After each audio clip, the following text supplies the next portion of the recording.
Бірлігі жарасқан Бесқарағай ауданының 95 жылдық мерейтойы қарсаңында жеті қазына шағын сәулеттік мүсін ашылды.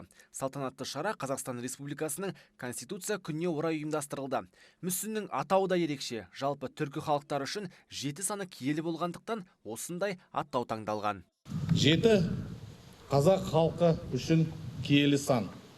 Ата бабамыз жеті саны қастерлеп, салт дәстүрі мен әдет ғұрпына, ата заңдарына арқау етіп келген. Бүгінгі ұрпаққа жеткізіп, мұра еткен жеті қазынаны келер ұрпаққа қаз қалпында жеткізу. Сондай-ақ оның әрқайсысын қастерлеп жүру әр қазақтың парызы. Бесқарағай әлеуметтік экономикалық жағынан жақсы дамып келе жатқан аудан. Тың жаңалықтары аудан тұрғындарының көңілінен шығып отыр. Тұрғындар биыл өңір үшін жемісті жыл болғанын айтады. 23 жылы аудан орталығында жаңадан мешіт бой көтерді. Ол да халқымыздың игілігіне жаратылған үлкен нәрсенің бірі. Сондықтан да өте қуанышты болдық.